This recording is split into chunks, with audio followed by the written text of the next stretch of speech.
Hello and good afternoon, Xbox Nation. Welcome to this week's new episode of the Xbox Factor Podcast. I'm your host, Mr. BoomStick XL, and I am surrounded by newcomers, old comers, and visitors to the realm of the Boomstick. And listen, before we get into the introductions, we do have to say a sad farewell to Mr. Joanna Dark, who unfortunately had to leave the show. Folks, it's not because, obviously we're having issues. No, he's a great dude. He brought a great energy. Unfortunately, his work schedule has changed, and he's not going to be able to make the show. And obviously, I can't move the show from 12 because obviously it works with the schedule. So he will eventually guest when he can. But of course, we still want to wish him a tremendous amount of luck on the two 100%. podcasts that he's on, Xbox International and the Nickel Game Show. So definitely still go check those two podcasts out. And obviously when he can, he will in turn visit us. But we have to welcome back someone that I'm so excited that is here, that's going to be here each and every week. N64 Josh making his return to the seat that was just made vacant. Hey, Josh, first of all, brother, you are our Halo professional, if you will. It's great to have you here. Welcome, brother. How you feeling? Yo, I am so glad to be back. And it sounds like I have some awfully big shoes to fill. So hopefully I can do okay. But I think you're going to do just fine, brother. The only reason why you left the last show is because I dissolved the second Xbox Factor podcast. Actually, believe it or not, back in the days, I don't want to say health reasons because I wasn't I wasn't sick, but the 4 podcasts, 2-hour podcast was a bit much. Yeah. So I had to kind of step it back, and I did come back with the 1-hour show, but it's more easily digested because it's just 1 hour. It's one person. We talk about 2 topics. We get in, we get out. But listen, Josh, it's great to have you back. And of course, we got to welcome in my brother who does what used to do for me Saturday morning cartoons. I used to look forward to it. Well, now I look forward to living split screen with Pong Soul and Steel Rain each and every Saturday when I'm making breakfast, 10 a.m. Eastern Standard Time. Steel, welcome back, brother. Hey, Mr. BoomStick XL, one of the community's icons. I am him, and I am the only Steel Rain. I want to thank you for welcoming me back to the show again. Anytime you send that signal out and I got some time, I'm definitely about jumping on, man. I love chatting it up with you. You got some amazing topics here, nothing but fire. One thing I do want to say, definitely apologize for last night. You sent that signal out and I was dealing with some pains, but everything seems to be going well now, so that's great. Hopefully we'll have an amazing show today. Matter of fact, I know we will. But other than that, thank you for having me on. Let's get to these fire topics, man. And shout out to the chat. Y'all are already getting to it this morning. 100 deep already, man. This is, like I said, I'm very fortunate, very blessed to have this kind of audience that tunes in every time. And obviously, Mrs. Boomstick and I are incredibly humbled and grateful that you tune in each and every show. Because, listen, it's hard to get people to tune into 1, let alone 4, which I do. But we have to welcome in Xboxless Burger, which he has. Folks, we have breaking news. The biggest breaking news of 2022. If you thought the Activision Blizzard deal was big, well, you know what? Microsoft, Xbox Game Pass, and the makers of Snax have one better for you, because guess what? The PlayStation 5 exclusive that could only run on a PlayStation 5 is now coming to not only Xbox Game Pass, but it's launching on the Nintendo Switch. So, there it is. Mr. Bugsnax himself, Boxenberger. Love the background. Welcome, brother. What's up, everyone? Breaking news, Bugsnax is coming, and I know my good buddy Irvin, Forza Irvin, is super excited for this game, and in honor for him, I have decided to bring this background. It is exciting news. We finally get to play Bugsnax on our Xbox. That means, of course, when my Xbox returns, it broke. Well, thankfully, they sent it. They sent it out. I saw your tweet, brother. So that's good news. It's a 1-day turnaround. That's incredible. The Xbox arrived yesterday at the repair center, and today I got the email that they already shipped it back. So unfortunately, I don't know what what's wrong with it. Right. But yeah, maybe I will find that out when I get it. But yeah, I'm excited to get my Xbox back, and I'm even more excited that Josh is back here on our panel. Excited to podcast with you again, brother. Icy Rain, it's always a blast to be on a show with you, and of course it's BJ. You know, man, I love you. It's an exciting day. Can't wait for the show. Yeah, me too. And people, I know some people are going to be asking, "Where's Pong? Where's Pong?" Well, first of all, Mav is running late in the meeting. He'll be here momentarily. Pong Soul, what is going on with him? Well, you know what? Unfortunately, life has wreaked its ugly head, and he's back in the office. So what he's going to try and do is at least be here twice a month. First show of the month and last show of the month of the heavy times in the office. And he may not be able to make it, but we are going to get him at least twice a month. And obviously, you know, you get his opinion on a multitude of shows that he's on. Obviously, we're going to miss him while he's here. You know, he's not here today. But, you know, again, he'll be here when he can because he loves talking Xbox and he loves hanging out with us. So we'll get him back when he can. But listen, the last and no way least, the guy with the biggest brain, the best vocabulary, and the one that breaks it down, that really makes you go, VJ, what's up, brother? How you feeling? Good morning, Boom. Good morning, everyone on the panel and the audience in the chat. I'm good, Boom. I'm good. And I'm just going to nip off and grab a cup of tea. So please, by all means, do not go tealess on my account. I would be devastated. So I'm going to hand the mic back over to you, Boom. Yes, brother. Well, listen, go get your spot of tea, and hopefully you have a delicious crumpet to go with it. And we'll definitely come back to you. Listen, folks, all jokes aside, it was announced this morning that Snax, the game that was originally released as a PlayStation 5 launch title, I got about an hour, maybe an hour or two into it.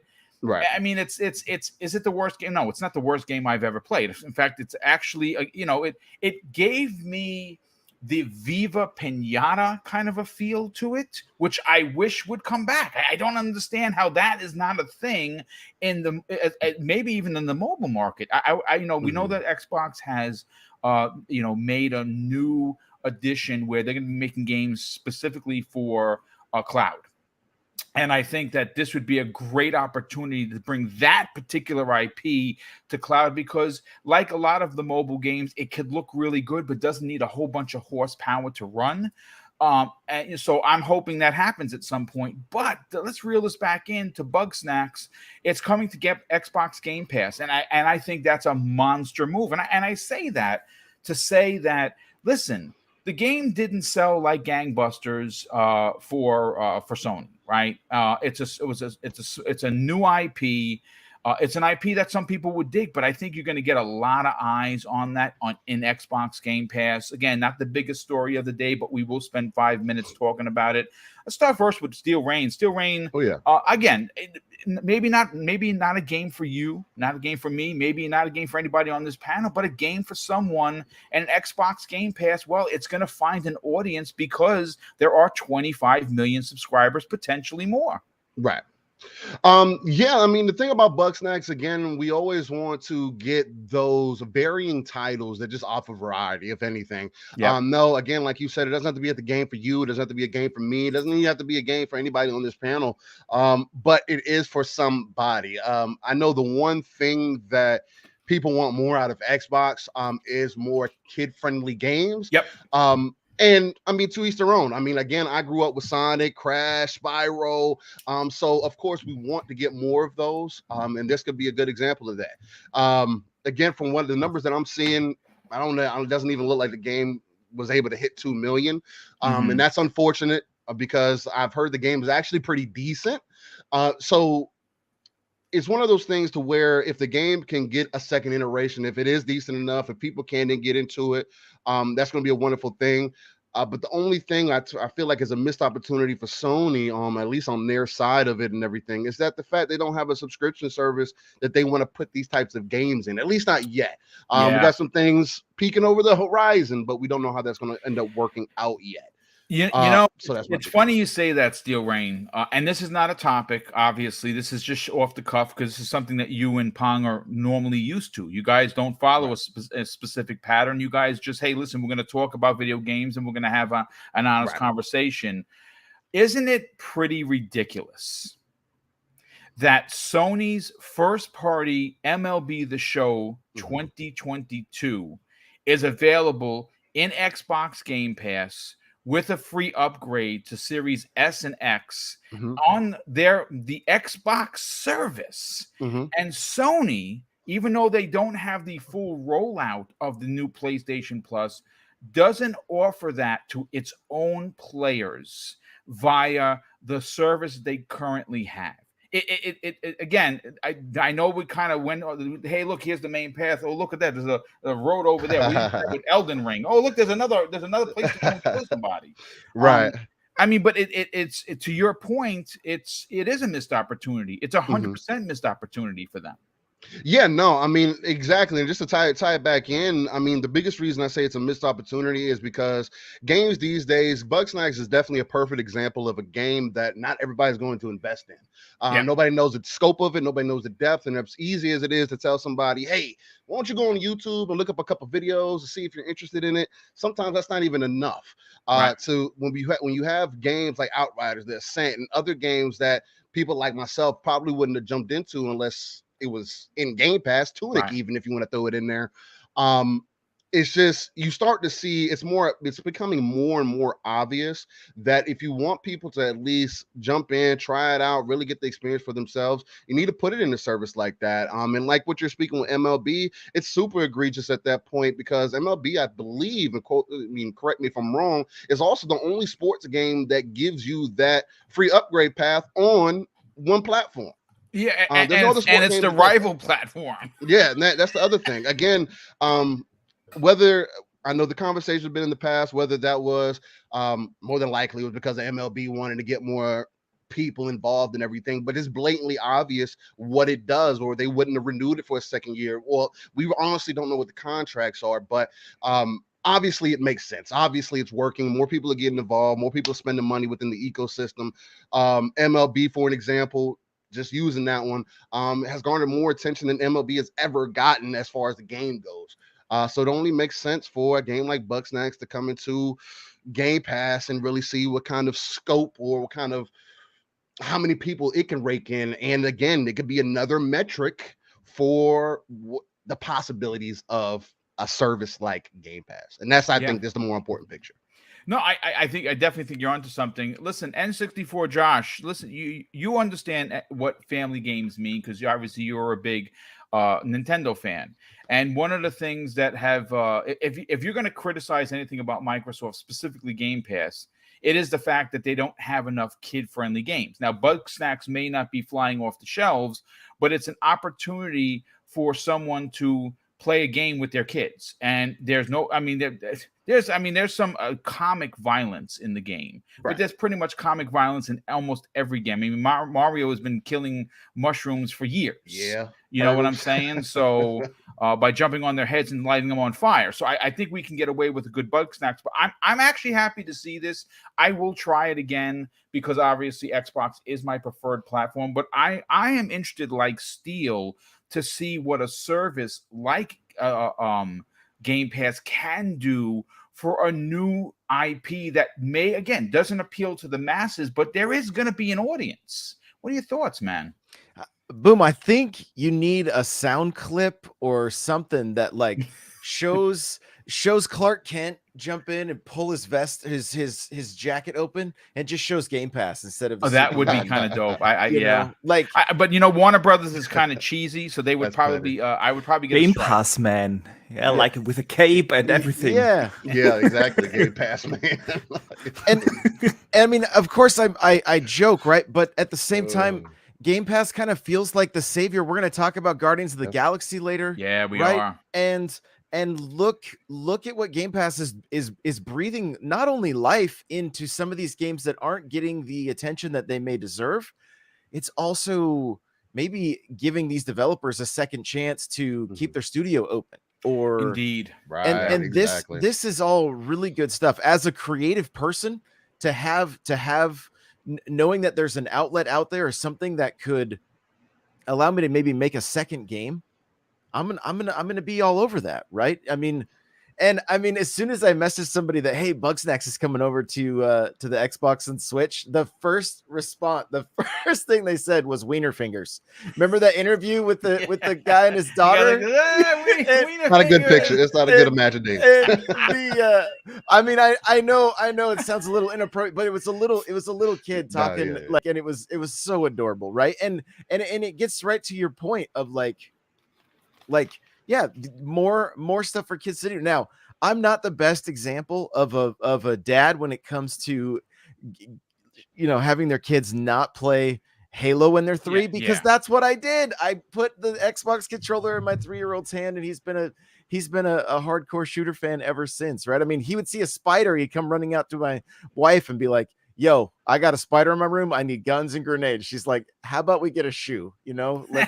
Let's calm down a little bit. I need guns and grenades. Yeah, so maybe Bugsnax would have been a better option, So I think it's fantastic. I'm here for it. It was great news to see this morning that it's going to be making its way to Switch. It's going to be making its way to Xbox, and more people get to play this game. I don't know how it's going to turn out. I don't know if I'm even going to play it because if I'm completely honest, I turn on my Xbox to play Halo, and I honestly don't play. I did play the show. I did a home run derby, So, but I'm still like I'm one of the few that are still playing Halo on the regular. There's nothing wrong with that. Again, we're gonna. It's funny. We're not covering Halo today. What I am going to cover Halo is tomorrow with Ains from Season Gaming. Nice. He's. I'm going to be sitting down with him. Not tomorrow. Nice. Thursday. I'm going to be sitting down with him on the X Vlog Live episode, and we're going to be talking about about 343 Industries. Last night on Colt Eastwood's show, man, they had a crossover with RDX. Great episode. Everyone was dynamite. We did have to have Dealer bounced out a little early because he had something come up, and Tim Dog had some issues with his mic and camera, but everyone else just completely knocked it out of the park. And there was a pretty hefty conversation that I'm gonna have with Ains specifically on. Does 343 Industries abandon the slip space engine and go to Unreal Engine 5? And you know what? I'm going to be honest with you. I don't think that they have to. I think the slip space is in a great spot. Got to move over to ITech. ITech is. Yeah, we're gonna get into it. Yeah. The one thing that with Microsoft is they're not short of is programs that they could use. They have so many, and when they finally get Activision, they're going to have that Call of Duty engine on top of that. So they have a lot going on for them. But yeah, again, we'll get into that. But yeah, Josh, I mean, good stuff. You know what I'm interested, Josh, as great as I think it's going to do on Xbox Game Pass, I got a feeling it's going to do pretty damn good on Switch, to be honest with you. They don't have a service per se, and you're going to have to buy it, but I still think there's an audience there that could be there for that game as well, because Switch games usually sell pretty good. It is a console that keeps winning month after month after month. But Boxenberger, again, maybe not for you. Maybe it's for your kids. Maybe you want to sit down and play with your kids. I know we made fun of it to open up the show about Game of the Year Bugsnax being in Game Pass, but do you think it is an opportunity for this game to get a second life? Oh, it's an opportunity basically for every game that comes into Game Pass after 100%. A couple of months after its initial release. That's the beauty about Game Pass. I mean, come on, if you have to pay like what's it in regular retail price, 40 euros or so for the game, and you have no idea whether your kids are gonna like it or not, you're probably not going to buy it. You buy the Marios and you buy the Paw Patrol games to play it safe if you have to invest that kind of money into a game for your kids. So that's the beauty about Game Pass, and that's not just for kids games. Like I said, that's basically for everything. Game. And we have talked about this so many times on this program and other shows that that's the beauty about Game Pass. It lets you try out new games, genre that you usually don't play. And especially for multiplayer games that can be very, very healthy. But like Josh said, we are going to talk about Guardians, which is a single-player only game that has seen the same effect. But do you remember last year when Division 2 dropped into Game Pass? That was the game that everyone played for like a month or so. It was really the game that my timeline was dominated by. And so, yeah, that's just the nature of Game Pass. It lets you try out things you normally wouldn't buy and invest a lot of money in. And who knows, you might end up enjoying the game. Yeah. So, yeah. Yeah. Absolutely. VJ, let's close out this opening topic. Thoughts on Xbox Game Pass getting games that appeal to more than just the hardcore? I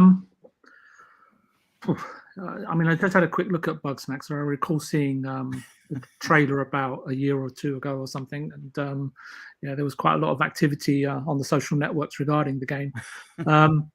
I think it's, I mean, just looking at it, it's actually quite a unique, sort of joyful and refreshing title to sort of grace Game Pass. And it's kind of, I don't know why, but it's kind of evoking thoughts or a sensory response to a game called Piku Niku. I don't know if you guys are familiar with it. I've heard it, yeah. Yeah, it was one of the first games I played in Game Pass, and I really enjoyed discovering it. And yeah, it was, well, I thought it was great. So yeah, it's kind of evoking, as I say, a sensory response to that game. So it's, I think overall, I mean, it seems to be every week or every other week we're discussing like what's new in Game Pass and so on and so forth. It might have to be actually be a segment in itself. But it's good to see overall that Xbox is not standing still, which is excellent to see. And I think overall, still, you know, in the community and outside of the Xbox community, there are many that sort of observe or admire Game Pass from a distance.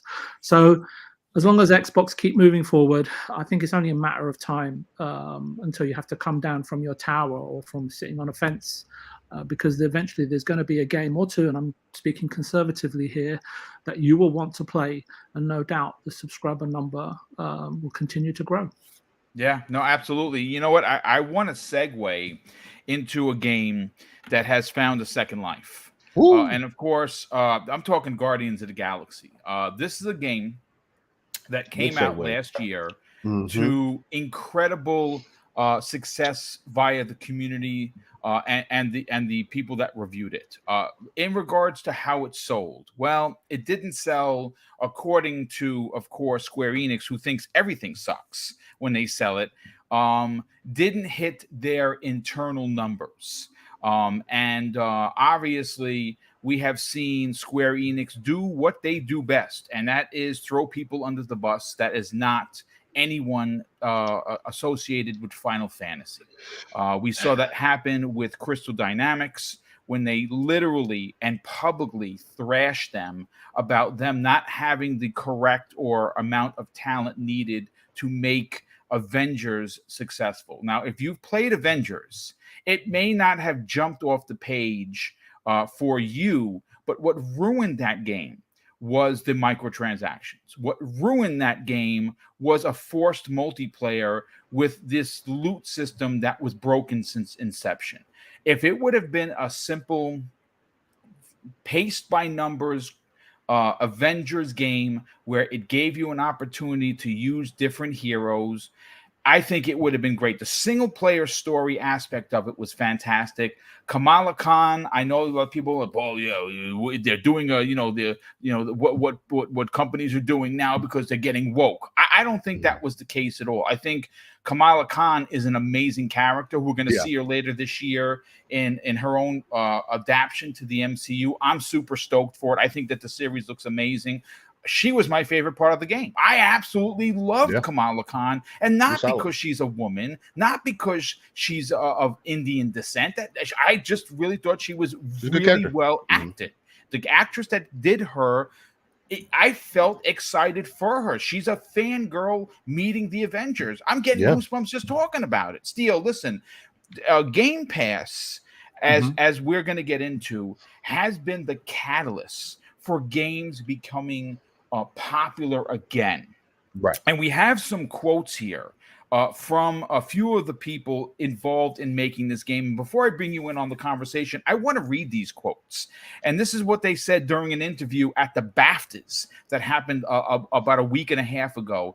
And this is what they're saying after they're starting to see the and if I remember the exact quote was, "We have found our audience with Xbox Game Pass." And this is what they had to say. "I think it's a great ride. It's emotional. It had a lot of quality," said Guardians of the Galaxy senior creative director Jean Francos Dugas. Is it a perfect game? Like any game? No, I don't think it's perfect, but it can always be better. But it's a great ride. And it's something that this year or last year that you played is unlike everything else. And it's worth spending your time on. I honestly think it is from a game standpoint. And he continues with this. "I have zero regrets. We did everything we could, but that's not the reality of the market. And let's not forget, it's a new IP. Even though we say all Guardians of the Galaxy are known, it's still a new IP in the video game market. And it could be it could have been a lot of people don't even know that the game is out yet, or that they're not sure exactly what it is. And now we have new information, Steel Rain, that there's a new audience that has been discovered in Xbox Game Pass, one of the biggest games from last year that many people didn't play. What are your thoughts on this? Is this more? Listen, there's two questions here. One, Okay. of course, you're happy. I'm going to get what your takes on, because Square Enix was paid by Microsoft apparently between $15 and $20 million to get this game in there, so they got their money's worth, right? But the main question I have for you is, how does this success funnel people, other developers say, "Hey, we got to get involved in Xbox Game Pass because look what just happened"? How does it? Again, it's kind of like what I spoke on earlier with like Bugsnax, for example. You see this thing where multiple games come into Game Pass, and you hear devs come out and say, "Man, I didn't expect for this many X amount of people to jump into our game and check it out," or whatever the case might be. I think it's the same thing with Guardians. Again, when you're coming off of a game like Avengers that just didn't hit the way that it was supposed to, I think it left a really sour taste in people's mouths. I think you're right. Yep. Which is an extremely unfortunate thing, because exactly like you touched on, the story on the game was really solid. I enjoyed everything that I got out of it, but it had what I like to call the Anthem syndrome. There's nothing in the background or at the end game. It's not too much fun, though. I don't want to take away from it just because I stopped playing it after I got to the end game or whatever the case may be. The microtransactions were egregious or whatever else the case may be, but to get back on point, with a game like Guardians of the Galaxy coming in, it's another game that got shown off, let's just say, poorly. When the game was first demonstrated, it looked like it just was another run-of-the-mill, average Avengers-ish game, or just another average Marvel game. And I can tell you from my experience, I played it on the hardest difficulty, beat the game. It's everything but that. The game itself, I don't know what kind of genius they have working in the background at Audiance Montreal, but my God, is that game a masterpiece from start to finish. Yeah. The attention to detail, the music, the story. What about the writing? It's funny because I actually said, Steel, that the writing in this game is James Gunn level good. I mean, to be completely honest, to be frank with you, I honestly like the game better, the way they actually told the story, than the movies do. And I know they started to say, "Hey, like in that quote that you read, oh, well, Guardians of the Galaxy are recognizable characters," and they are, but they're still not. They're not a Spider-Man. They're not the X-Men. They're not. They're not anybody else who is prevalent. They're not even Doctor Strange. You know what I mean?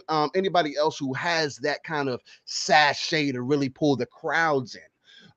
They're cool people, and it's one of those things where the Guardians are literally, you either love them or you hate them. There's a lot of people who are one side of the fence or the other. There's no in between. So for Game Pass, for games like Guardians to come into Game Pass, get new life breathed into them.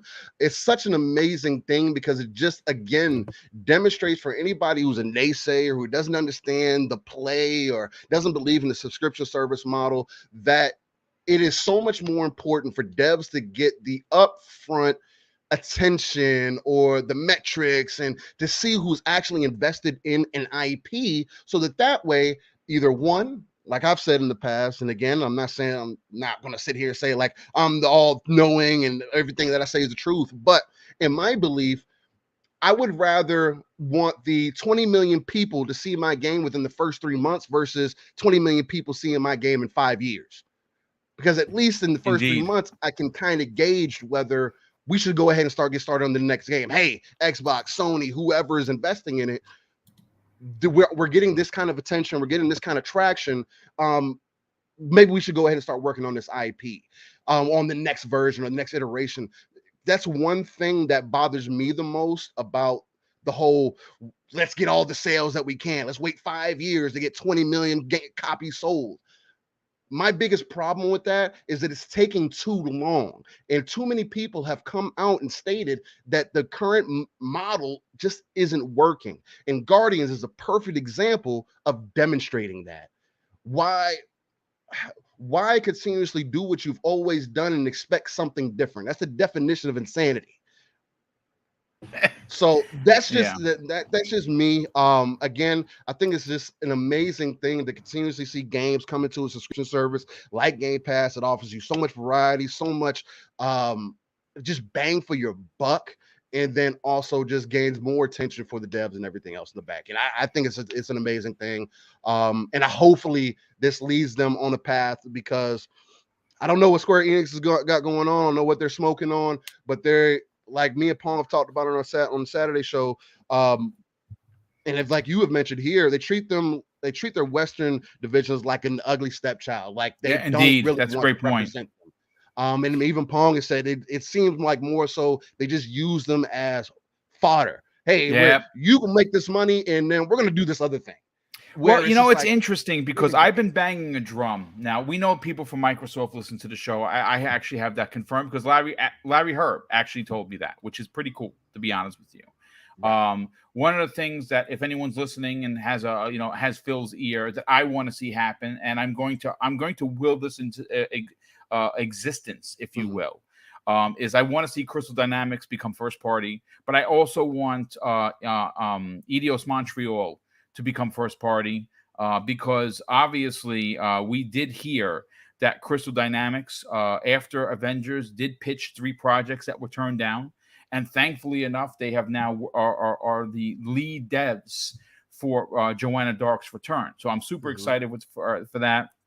I still think that there is a deal potentially in the works that was pushed to the back because of this Activision deal that fell into Microsoft's lap, so to speak. And I think that you're going to see that come to fruition potentially late this year, early next year.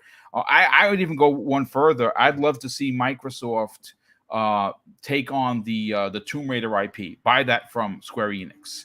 And I said this I think on the show last week. It was one of the major topics. Have you noticed? And again, this is a little off topic, but I'm just throwing it out there to the chat because we have a lot of people here. Normally, when you announce, "Hey, we're Unreal Engine 5 is being for this game and it's going to be coming out for console A, B, and C," wasn't it a little suspicious that no console was mentioned? And that's because I think that the next Tomb Raider is Xbox exclusive, but I'm going to shut that down for now. And I don't want to take this podcast off the rails, but that is my personal opinion. What's that? That's a deep rabbit hole to get in. That's it is a deep rabbit hole. But listen, before I bring in Josh 64, I just have to say a big shout out. Who's just said this? Shine Films. He's just dropped something into the chat. He says, Certain Affinity just confirmed that they're doing new content for Halo Infinite. And yes, that was literally minutes ago, 9 minutes according to my timeline. We are not going to talk about that today because, again, I'm sitting down with Ains from Seasoned Gaming, who is, he's a Halo professional. I'm going to use what they said today along with the other Halo topic original topic I have written for Thursday's show. So expect a lot of Halo for the 1 hour, 1:15 that we sit down and talk, because obviously no better person to talk Halo than Ames. That guy and his team are legit pros, and he obviously loves the series as much as I do. So Thursday's show, tune in. It's going to be a big Halo episode.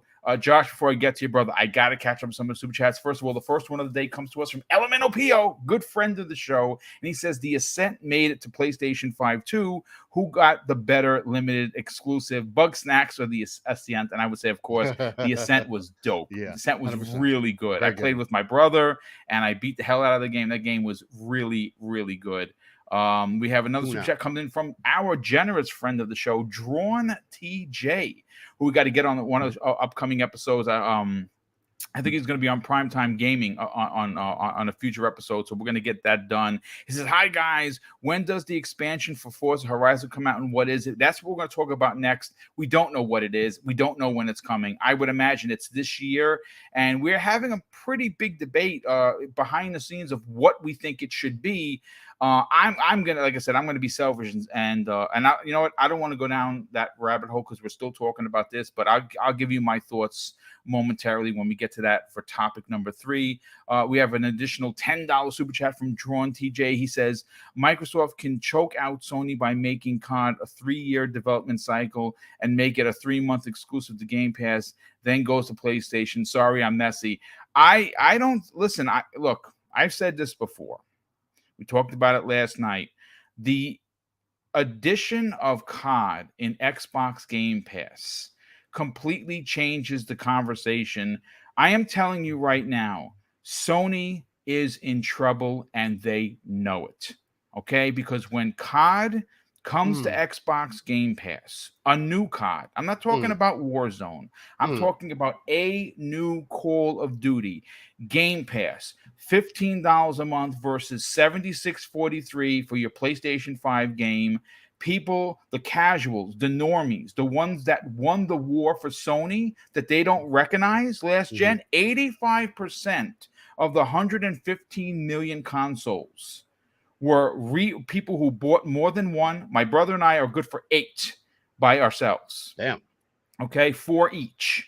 Sounds about and right. On top of that, the normies, the casuals, the ones that buy only 2 and 3 games a year, they were the majority. Those same gamers are going to learn what Game Pass is from a friend, and they're going to say, wait a second.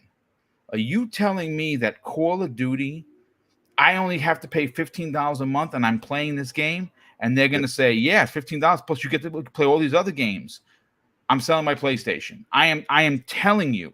And if the streaming stick, the $100 streaming stick comes to fruition and Microsoft drops that Series S to $250, Sony is done. I'm not saying they're going out of business, but they're not going to be the market leader anymore. But Josh, let's get back to you, brother. This is a big deal. And you know, for me, I love to see the little guy win.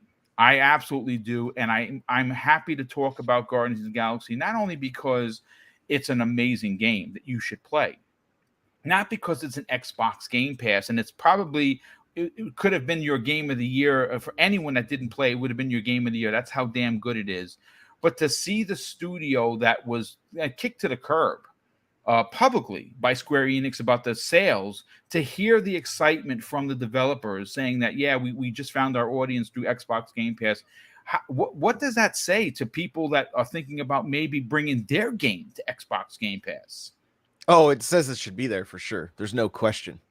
Like, there's no question at this point. I mean, over and over again, Xbox Game Pass has proved itself to be I mean, it's so valuable to not only the consumer but also the developer, right, and the publisher. And so, it's a good thing. A couple things. One, you know, I'm gonna tie this to Halo, right? You know how? Go right ahead. Guardians. I would expect no less there, Josh. Yeah, Guardians of the Galaxy. They were on the, like, I think it was called like Avengers, the Mightiest Heroes. It was a cartoon from a few years back, and none other than Steve Downs voiced Star-Lord in that. I did not know that. That's wow, yeah, I didn't know that. So if I remember watching it and being like, yo, that's cheap. What's going on here? Like, what's going on? That's here? awesome. So, don't. I think it's Earth's Mightiest Heroes. It's one. You can find it if you go into his IMDb. You can find the exact episode and everything, and check it out if you want to see Steve Downes voicing Star-Lord. That is pretty dope. I didn't even know that he did that. That's pretty cool. But I think you're onto something. I think that if you are a developer, you see this happen, and I think the question becomes, when do we get involved with Game Pass? Because I think it behooves developers to get in on the ground floor rather than wait for your game to maybe suffer a bit in sales and get behind, a big game that comes out after it's out, or while you're trying to produce your game. Game Pass brings a lot of new players to games that they didn't realize that they enjoyed playing, and that's the beauty of it. I think there's a bigger problem. Okay. I think that bigger problem is that we're hitting levels of saturation in the market. Yes. With games dropping. Good point. That Good point. I don't think Guardians coming out 5 years ago would have been like on the top of everybody's mind, the tip of everybody's tongue. But we also had Battlefield come out last year, and what did they end up saying? It's Halo's fault that we didn't. Well, it's overall we're hitting a saturation point, right? Whereas Game Pass is going to be, I mean, look at Netflix, look at all the streaming services that are available now, right? We don't have time to watch everything. And games are heading in that same direction. We're not going to have time to watch everything. So is Game Pass going to be the savior here, or are companies going to really have to start either upping their marketing, right? Which that's not on the developers, right? That's on the publisher. And so, Square's got to they got to take some responsibility there. Yeah, listen, we've seen their last 10 games. Every game, going back all the way to the reboot of Tomb Raider, it sold 13 million and it failed our expectations. It's listen, you don't ever really, and it's interesting because they didn't say that about Final Fantasy VII Remake, which sold only like I think 2.4 million copies.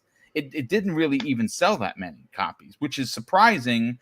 That it's stuck behind a PlayStation paywall, that they haven't said, hey, listen, PlayStation, enough with this. We got to release this on the Xbox already. We're not selling.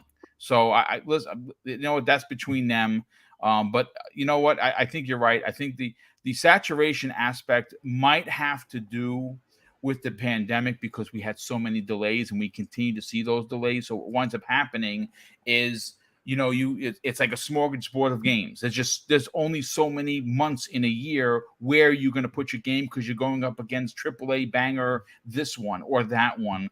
And as gamers, that's the beauty of Xbox Game Pass, because most of them stay in there. And when they're in there and they're going to leave, you get them at a discount if you want to buy them, which is again, another thing that we've heard Sony's service may have, but we don't know for sure, because they were very coy about the important details of what the service. And I suppose that in the summer months, potentially June, when they launch this series for Sony, the service for Sony, we'll get some more details. But I think one other thing, just real quick. Absolutely. The other thing is we're in an era now, and we have been since Fortnite really took off, where there are a lot of gamers that play one game.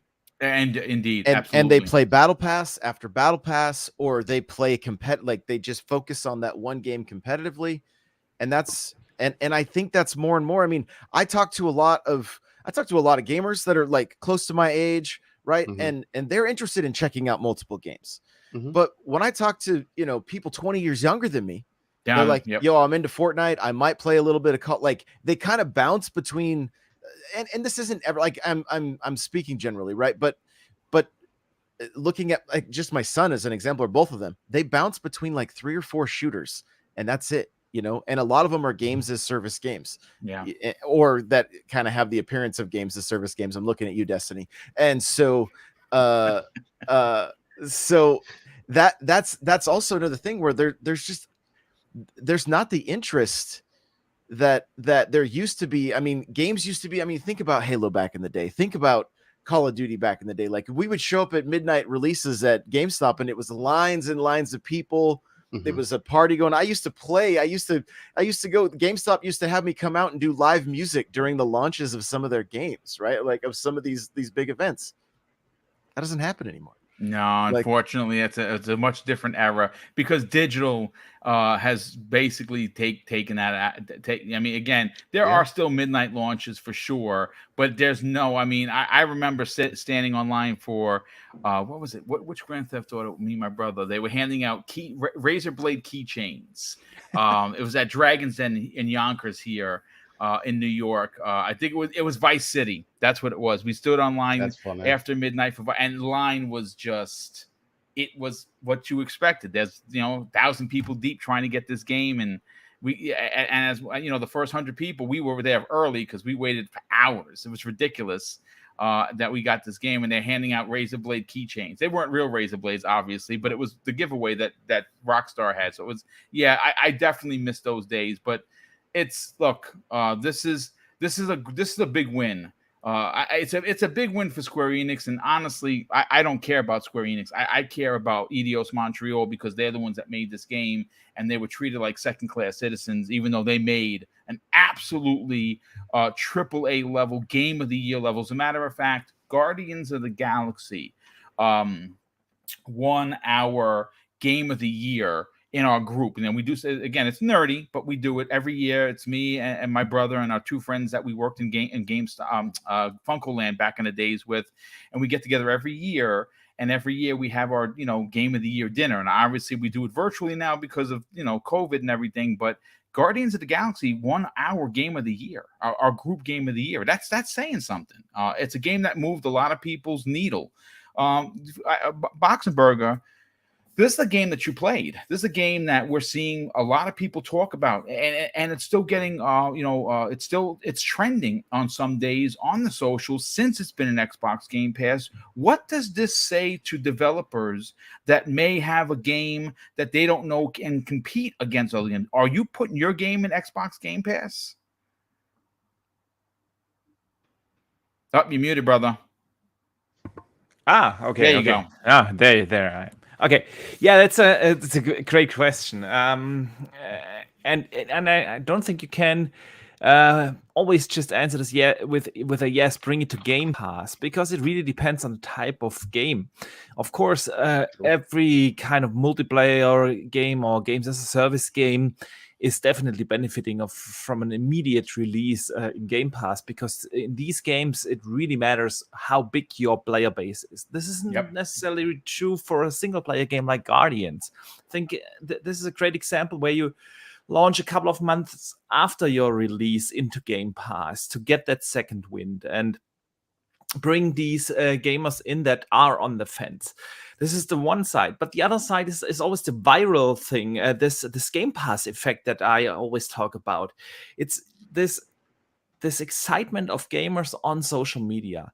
Mm-hmm. Social media marketing is today the most important part of marketing, 100%. And you can't have a better advertisement than actual gamers going out on social media and talk about their excitement and their love for their game. That is what brings you in tons of sales, because nothing is more representative than actual people that you talk to, that you know how they feel about certain types of games. If they tell you, man, this is a fantastic game. And that's the Game Pass effect. Whenever we see these kind of Game Pass launches like Guardians, I mentioned Division earlier, but we had that with other games like A Plague's Tale Innocence or other great games that a lot of people overlooked at launch.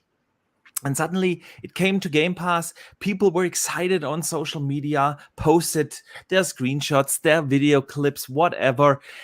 And suddenly they become the game everyone talks about. And this is the Game Pass effect, this viral marketing effect. So I think it is really hard for developers to balance that out, that initial money flood that you get through regular sales on the one side that you won't get when you launch into Game Pass immediately. Obviously, there's monetization coming your way when you are in Game Pass, but then you can save tons of money on marketing campaigns. But because the Game Pass effect will take care of that. So I think it's really hard to balance this out.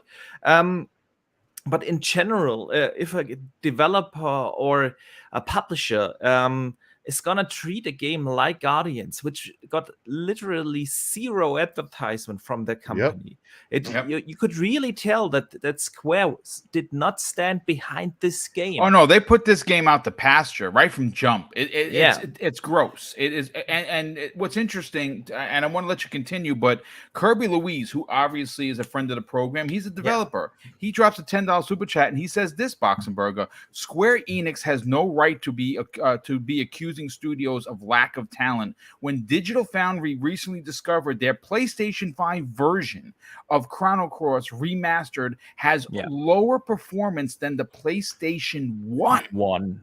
Yeah, I've seen that Digital Foundry thing. It is a shame how Square is treating their Western studios. We had just had a discussion here with Kirby and a couple of other people in chat. The same happened to People Can Fly and Outriders, which was actually a great game. Kirby said it in our discussion earlier in this show in the chat. The biggest issue was with the servers of Outriders, and guess whose fault that was? That would be Square Enix, sir. Yes. There you go. So it's just a shame. And if you look at Crystal, we talked about that earlier. And if we look at now Eidos Montreal, fantastic developers with great talent for storytelling, for technical aspiration, for gameplay mechanics. They are top notch. I really enjoyed Outriders. I loved Guardians of the Galaxy. You know, Boom, at the end of the year, we always do this highlight show on my channel. And last year, you were part of this as well. We all agreed that the biggest surprise of 2021 was indeed Guardians of the Galaxy. Nobody expected that game to be on such a high quality level, and that writing in that game, the humor is amazing. The story is great. Even the gameplay elements are fantastic with a lot of variety in the combat systems when you level your companions up and such. It is a great game, and this is just a shame how Square treats these developers, and especially the Western developers. Yeah, the Western developers. Get throttled. It's terrible. Yeah. So these kind of games would definitely benefit from a day one launch into Game Pass, because again, it's basically free advertisement. When you look at the development budgets or the budgets of a game in general, it's always that the marketing budget is usually at least on the same level than the actual development cost, if not higher, for your game. So you can save millions, if not hundreds of millions of dollars or euros in marketing. 100%. And even if you don't make the same amount of money than with a Game Pass day one launch, because you lose obviously a few sales, you could still make a profitable outcome at the end because you save a lot of money. So it is a base-to-base decision. But if a game gets this kind of treatment from the publisher, I would be surprised if it wouldn't be a business case if you would launch your game day one. Yeah, no, absolutely. And closing out this topic, let's bring in VJ, who has seen both the retail side and development side of gaming. A lot of people don't know that. You've heard us give it to Square Enix for a non-committal supportive role, and there's a good chance that this game failed in sales because they failed the development house that made it. They literally failed Eidos Montreal in giving this basically no support in marketing. It's not their job, the developer, to market the game. It's the publisher's job. And now here we are. Microsoft brings Guardians of the Galaxy to Xbox Game Pass. It's getting the talk of the town. We're hearing the developers talk about how excited they are that they found an audience. what does this say for anyone that wants or is considering bringing games to Xbox Game Pass? I mean, I don't want to talk about for the general development community at large, but sort of staying on topic, some of what I'm hearing, because I'm only going to add flourishes to what everybody's already said, because they've kind of covered the significant points sort of pertaining to this topic. But some of it is a timing issue. It's a shame, the game isn't sort of, releasing perhaps at the same time as Guardians of the Galaxy 3, right, which is a year or so. And as Josh was saying, perhaps it should have released a few years earlier, and I'll come on to that with a couple of thoughts. But you'd think publisher, studio, and ultimately the game might have benefited significantly by releasing closer, if not simultaneously, alongside a potentially huge movie. But obviously that's just a pie in the sky now, right? It's not going to happen. And as Josh was saying, competition is fierce when you're releasing a game, especially in Q4 or holiday season, as you like to call it over here. So in hindsight, I was kind of thinking back to January this year, and I think it was a very quiet month, and perhaps that would have been a more profitable window on all accounts, right, for everybody involved to release it then. So I think there is an argument, or perhaps there's an investigation into the timing element of all of this. And at the end of the day, Game Pass is helping, Guardians of the Galaxy, but it's not a significant uplift or financial benefit for Square Enix or the studio versus sort of selling actual units of the game, right? We all know that's where the real poppy is. So it's beginning to feel somewhat, and I've talked about this before, maybe not on this podcast, but it's beginning to feel that good games, or even sometimes great games, go to Game Pass to die. And of course, the ones who benefit are obviously Xbox, us subscribers. Yep. And let's get this right. There were many, right? A lot of people who predicted and knew or had a gut feeling that this particular game would make it to Game Pass. And it made it far quicker to Game Pass than we actually did. And unfortunately, from my perspective, Guardians of the Galaxy had that inevitable aura and vibe to it, that sort of was saying that it's destined for Game Pass. And I think I was just reading the show notes just a second ago, and I think it's Mr. Doug, the interview guy, and or the interviewee, and sort of reading between the lines, and I think he's sort of alluding to the fact to the stuff that you guys are talking about, to the fact that he believes that Square Enix didn't make a significant enough PR and sort of marketing contribution, financially speaking, in order to promote and create awareness for the game. And I'm paraphrasing. He said something along the lines of, it could be, a lot of people don't know about this game, or that is out yet, right? Exactly, or even to the words to the effect of they don't even know what it actually is. So, and I actually think he's correct in his assessment, at least comparatively speaking, when you're releasing a game alongside the magnitude of the major titles that are sort of releasing alongside of it, right? And that's a real shame. And look, I've no real idea what this might mean going forward, but we've talked about this before on the show, and Xboxless Burger, whatever his name is this week, we've said that Square Enix are not having the best of luck. I'm putting it politely here, as politely, as diplomatically as possible, with studios outside of Japan, and especially with Marvel IP. And perhaps wisely so, I suggest, and it's just a guess here, so I don't want to sort of embarrass myself publicly, this is why Xbox are not blindly sort of pouncing to develop a game based on Marvel IP for their flagship system and subscription service. And in terms of Game Pass, I've said this on the show, that Xbox did a really good job in obtaining Guardians of the Galaxy for its subscription service and subscribers. It's definitely an improvement on it was a good game, The Medium, and Outriders, which obviously Xboxless Burger is a fan of, and I think it's an improvement on the games that were released in the same quarter in the previous year.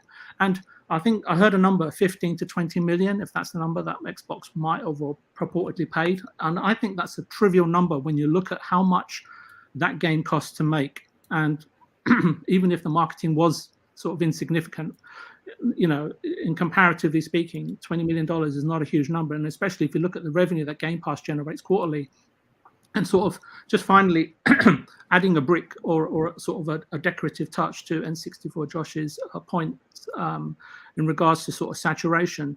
And you are looking at a potentially very congested third or fourth quarter yet again this year, and perhaps leading into next year as well. So more great games will be casualties of a very crowded and competitive landscape. And as I've suggested for a while, Boom, on the show, and I think as much as a year ago, there's going to be a paradigm shift whereby it's becoming more and more of a buyer's market for Xbox and Game Pass, and perhaps even Sony if they get their act together, since they are both gathering enough studios to sustain themselves, thus not having to rely or pander to third-party publishers like Sony had to do in the 90s, and Xbox had to do in the 2000s, and so on and so forth. And as again, Josh is coming up with some good points. Perhaps the break's done him good. I hope it's not as good as this as next week. Anyway, it gives me a chance. But 3 or 4 years ago, perhaps Guardians, would have cost Xbox and us paying subscribers a hell of a lot more. So yeah, no, I mean, listen, great points, brother. No, can please continue? Oh no, that's me done, Boom. I need another cuppa. Oh yeah, okay. Well, listen, we're halfway through the show, and I feel like we got 350 people here. I don't know how many likes, but if I don't ask for likes, Randall Thor yells at me, and I don't want Rand mad at me because he's going to be coming on the show hopefully in the next couple of months. Obviously, he was already on X Vlog. I think it was, what was it, episode 2 or 3, and we're going to bring him back. Hopefully, we can actually do a crossover where we get him and his Xbox 2 cohort, Jess Corden, to come on as well. But like I said, that everyone completely knocked it out of the park. I do want to reel this back in, Steel Rain, and I want to talk about Forza Horizon 5. Now, what can we say about this game other than it might be the best racer ever made? But before we get into that, Rain, I just want to catch up with some of the super chats. And Drawn TJ drops an additional very generous $10 super chat and says, since Microsoft listens to this show, here's a marketing pitch for Xbox to get a Series S bundle with COD and Halo Infinite with Game Pass for $250, Game Pass for 5 months. It will sell like crazy. Yeah, well, look, we talked about this last night on Primetime Gaming, where once this deal is done, I know, Microsoft marketing team knows that when you put Call of Duty on anything, people are going to look. When you put the Call of Duty box art on the Series S, even the moms, the soccer moms who don't know what an Xbox is, they're going to say, get off of your Nintendo, young man, even though you're playing an Xbox like they did. Your mother always said, stop playing Nintendo. And you're like, Mom, come on, I'm just a PlayStation. What are you talking about? I'm not playing Nintendo. But she didn't know. Call of Duty is a recognizable brand, and it's going to move. It's what is going to put Sony in the corner. I am telling you right now, when the deal is done, Sony finds themselves in a pickle. So that's a great super chat, and I think that we're going to see that come to fruition. I don't know about 5 months. I can see 3 months. Hey, buy a new console, 3 months of Game Pass, and you get Call of Duty for the price of free. People, it's going to jump off the shelves. It's just going to be ridiculous.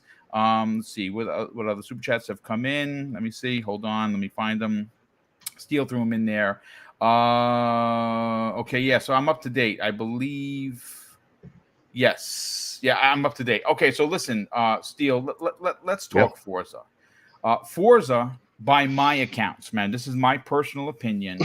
I have it in the highest tier of best racing game, next to Burnout 3 and Need for Speed Most Wanted, the launch title for the Xbox 360. That's my favorite Need for Speed of all time. Great game.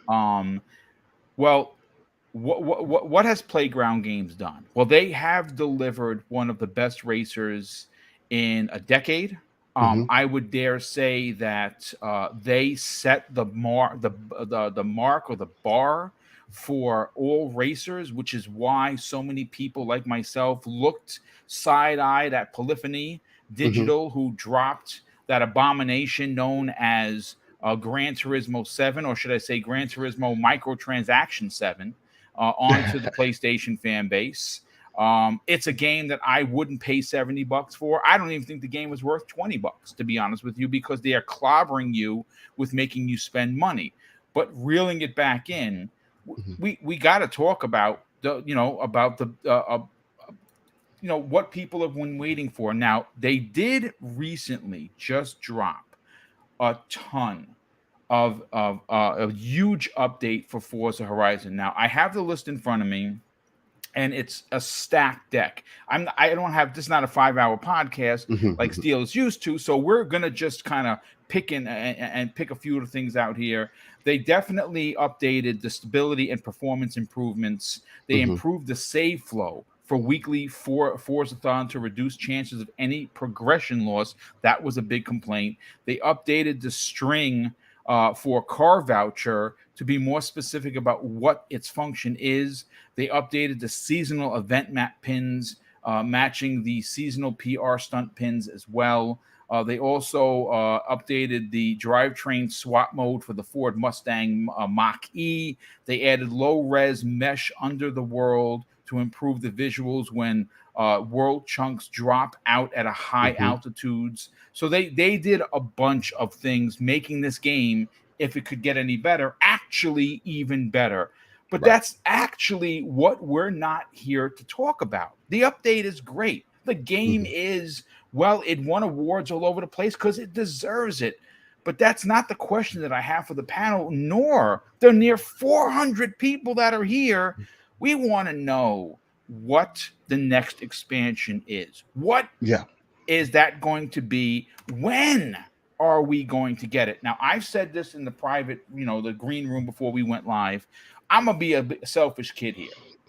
When I was growing up, I played with Hot Wheels, and I had these orange and blue tracks. I actually had them. I had the little launcher. You would make it jump through, like you'd set up the cups, and you'd jump through the cups, or you'd race, you'd go to Toys R Us, or back in the day was Play World for me because I'm old, and you'd go and say, Mom, I want these cars right here, and you'd walk out with the 5 new cars, and you'd run right home to race these cars. I'm hoping for a return to Hot Wheels. But Steel, you don't think that's where they're going. What do you want to see come? Because we've seen Lego, we've seen the Winter Mountain, which is obviously all winter races. We've seen Hot Wheels, we've seen them go here, there, and everywhere. What kind of expansion are you expecting? Because we know we're getting several. Well, there was only one other place that I could necessarily go to. Yeah, I think that deserves its own whole game. Honestly. It absolutely does. We definitely need that. And I brought up there was one thing that I brought up in the green room, and then there was another one that I just been kind of racking my head on, just because there is a another movie coming out for it here soon. But I'll start with the first one, and that is possibly getting more involved with the street community. Yeah, I mean, you could easily do that with a Japan game or whatever the case may be, but I can see that also being possible in Mexico. There's a saying that goes around if people are speeding, they're racing, or whatever the case may be. When they're talking about it, they say, yeah, I was racing in Mexico. And the main reason that they use that is because I could be wrong on this, but last time I checked, the research I've done, it's not technically illegal to race in Mexico. So that could be one way that they take it, really adding more body styles, more modifications, which to me personally, Forza Horizon has always lacked in. Even in this recent title, I feel like there's just a lot of missed opportunity for wide body kits, other bumpers, other styles, to really add that variety to different cars. To make the car your own, so to speak. Exactly. I do like some of the things that they've added, being able to add stances out, being able to put spacers on the car so you can get that real good stance on there so you can look wider. But there's just something about adding other body kits, wide body kits, whatever the case may be, other bumpers, whatever the case, to just really create your own car. Because to me, one of the biggest places that a lot of these racers end up lacking in, and that's variety. For me, I play online. I do a lot of online racing here in Forza Horizon. Well, in Forza overall, less than previous years. But for me, what I've always found is that you get to the end, everybody's racing the same kind of vehicle. So I would definitely want to get that customization a little bit more in depth. The next place that I would, again, speaking on the movie coming out, was if they added a Jurassic Park theme. I also saw some people mention that in the chat. That is pretty dope, dude. I gotta be honest with you. I didn't even think that myself. Yeah, 100%. I saw some people mention that in the chat, and that was actually something that I was thinking about last night. Because I was watching the trailer for the new movie. They introduced a new dinosaur, even though it looks like regular dinosaur, regular big old dinosaur, but neither here or there. This recent Jurassic Park movies have been very great, at least to me personally. I thought they were pretty solid movies. Again, Jurassic Park. Again, there's only so much you could do with it, right? But I do like the concepts that they have, and I think having big old dinosaurs, raptors running around, or whatever area that they ended up setting it up in, where you're driving around them, going through them, whatever the case may be, I think would be a very interesting concept. And they could do a multiple different ways with it. Again, Hot Wheels kind of rolls into that a lot of facets, because they can play with toys and you can go through the dinosaur's mouth and everything like that. But I think adding a more realistic concept, maybe add some events where, you got to race to beat the dinosaur that's chasing you, or whatever the case may be. There's a lot of interesting things that they can go as far as that is concerned. But it's hard for me to kind of come up with different areas that they could possibly get to, just because they've done almost everything. And cars, it's very hard to just put cars in different areas, like we talked about a little bit in the green room. Also, the one thing that kind of depressed me about Lego is I was expecting more. Maybe that's just a personal thing, but I was expecting more customization. You give me a Lego house, but I can't create my own Lego cars.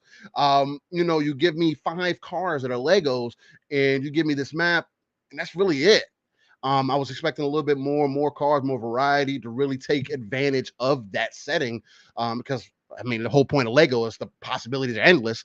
But who knows the reason for that? But that'd be the main places I'd go. Either jumping more into the street scene, or adding Jurassic Park in somehow to tie in with the movies, to really get people interested. Because that's one way for sure. If you want to reach that 30-40 million people who have touched Forza Horizon at this point, I think it would be a good way to take it. I agree. I think you're onto something. And you know something, no offense to the team that worked on the Lego expansion. I agree with you 1,000%. I thought that it felt visually, it looked fantastic, because when you're 100%. Hitting the bricks and they're flying all over the place. I played with Lego as a kid. Right. So it did have that plastic look. I still play with Lego. Listen, me too. Again, you have kids, so you can blame it on the kids. I still have Legos, and I'm 52 years old this year, so it's okay to be a kid the rest of your life. Trust me, it's okay. But they could have done more. They certainly could have let you build your own cars. That's a deep rabbit hole, because obviously, we don't know. That's extensive to build your own cars, But again, if you're gonna do it, go all the way, right? That's really your point. So I don't know where they take it next. But they are pretty damn inventive over at Playground Games. So I don't know, but we are getting 2 expansions for sure before we get another, Forza Horizon 6. And listen, I'm not going to go down this, because there's a lot of rabbit holes. So I'm trying to navigate without falling into one of them. Japan is a must, and I don't want to hear anything. If it's not Japan, it's Japan a bust for the next Forza. I'm sorry. There's just no excuse. The same way with Assassin's Creed. We saw the team that brought us that Sony exclusive that only happened to be one game of the year, Ghost of Tsushima. Right, that was an amazing romp through Japan, a feudal Japan, no less. It's what Assassin's Creed has to do, and it's what Forza Horizon has to do and go next, because that street scene with the neon and just the whole feel of Japan would be killer. But Josh, let's bring you into the conversation. Obviously, one of the biggest games from 2021 last year was Forza Horizon. It won awards all over the place, and rightfully so. The expansions, we know we're getting one this year. We just don't know when. What kind of expansion do you want to see come back to one of the best racers released in at least in a decade? So the 30-year marketing cycle is very real and very, very apparent right now, right? Lego just announced like Muppets, like Yeah, Kermit they the have. Frog, right? Like Yeah. Nintendo's leaning heavily into it with the different Lego sets that they're doing, and Yeah. Forza has been doing it for a while now with Hot Wheels, Legos. I immediately was thinking about GI Joe and Transformers, and then the chat was also putting Dude. those same things, right? And so My God, dude. If you know what, now this is, listen, forget Japan. Let's go to Cybertron. Let's go to Cybertron. Okay? That would be dope. That would be dope. I ain't gonna lie. there's so many possibilities with I mean, I've even my mind was trying to go different places too. Like, what if we got to see what Outrun would look like as a Forza game? Wow. You know, and some classic. What about some what about a classic Daytona? racers? Or Sega GT. Does anyone remember Sega GT from the arcade? Oh yeah, of course. Yeah. And so just seeing like and being able to, you know, possibly switch between the 8-bit to the 16-bit arcade looking. Now graphics. You're talking madness. Please, You know? anyone from Playground Games, could someone hire this man? Could you hire this man for your team? No, but I mean, I love it. I love just like speculating about that kind of stuff, and but the thing is the team behind Horizon has really allowed us to speculate on things that seem like they could potentially be a reality, right? Because when I fired up, was it Horizon 3 and the Hot Wheels tracks? I mean, I played with those orange. I had dude, and it was those like going back were, to your childhood. It was, they were. I remember, like, I lived in the house that my dad grew up in, and we had a toy box that had his tracks in it. So I would go and grab those orange tracks, and awesome. and just the entire rec room was covered. And when I fired up Forza and saw that, I was like, "Yo, this is how I saw it in my head as I was making those tracks." I remember my dad walking through the living room. We're like, Greg, where am I supposed to walk? Yeah. Like, what am I supposed to do? My father's like, he's like this. He's tippy-toeing through not to just, destroy what I said. You sound like me when I go into my living room and my kids have their tracks all over the place. Exactly. So I'm all for it. Like, let's get excited. Let's speculate and let's hope it's something fantastic, right? Because I mean, it's really not going to matter. The game has such a solid foundation. If they take us just to another location, it's going to be great. If they give us more tuning options and Steel, I'm right with you there, because I play a ton of Mario Kart. It's probably my most played game, and everybody races the same stupid setup, right? They have all these customization options, and everybody races the same thing because it's the meta. And like, get out of here with that stuff. Like mix it up. Give us, I don't know. I wouldn't mind them leaning more into the arcade side of things. Like, I agree. Like, well, it's an arcade racer, so why not lean into it? Yeah. Like, I don't know if there's like some room for like NOS and turbos and, stuff that was in a lot of those classic games back in the day, but I think there could be a lot of fun to be had. Well, one of the things I think that they could do, Box and Burger, is you know how when we look to a fighting game and we look for guest characters, right? We say, wow, guest character A is amazing because Kratos is like fighting Sub-Zero or something, or Link is in Soul Calibur. Oh my God, are you kidding me? That was great. That was fun. That was great. Yeah, that was pretty dope. Spawn for Xbox, yes, which is ridiculous. Good times. You know what I'd love to see come to fruition? Josh brought it up. Outrun. How about getting Knight Rider? What about the General Lee? What about bringing these classic cars? Bring Bigfoot. There's a monster truck aspect of it. If you, I mean, they could do a lot of things. What do you personally want to see come to the upcoming unannounced expansion for one of the best racers? Yeah, my initial thoughts were Xbox crossovers. I wanna race. Do you remember in Halo 4 they had that Halo event race, and I want to race the cars of Gears with a That would be warthog, pretty dope. Yeah, and dude, yeah. or stuff like that. So you can make like just take your idea that a lot of brawlers have, where you have certain crossovers, and Xbox has so many IPs now.